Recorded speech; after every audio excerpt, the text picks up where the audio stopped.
दोस्तों, middle east की बात हो और इजराइल की बात ना हो, ऐसा तो हो ही नहीं सकता। क्योंकि वो कहते हैं ना कि हीरा दूर से ही चमकता है।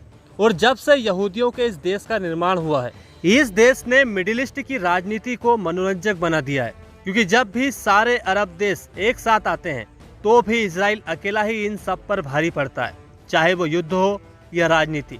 हालांकि आज वर्तमान समय में इजराइल के सामने लगभग सभी अरब देश शांत हैं। सिर्फ एक ईरान को लेकर ही इजराइल ज्यादा चिंता में रहता है, क्योंकि ईरान अपने परमाणु कार्यक्रम में लगा हुआ है।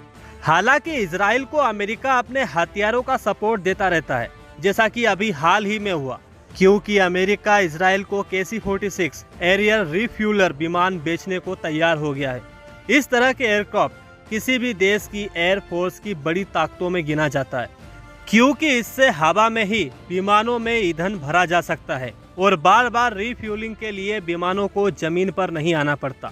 इस एयरक्राफ्ट को अमेरिका की कंपनी बोइंग बना रही है।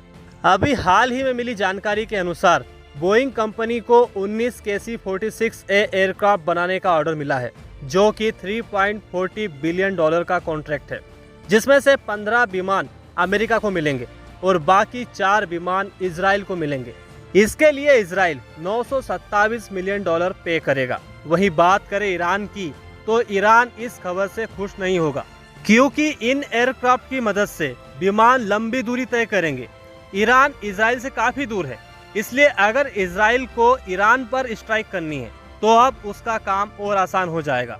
तो सीधी सी बात है कि ईरान इससे खुश नहीं होगा। ये विमान 2025 तक इजराइल को मिलने की संभावना है। हालांकि अभी इजराइल के पास ऐसी तकनीक है जिससे हवा में ही ईंधन भरा जा सके, लेकिन अब इन विमानों के आने से यह तकनीक और सुधर जाएगी।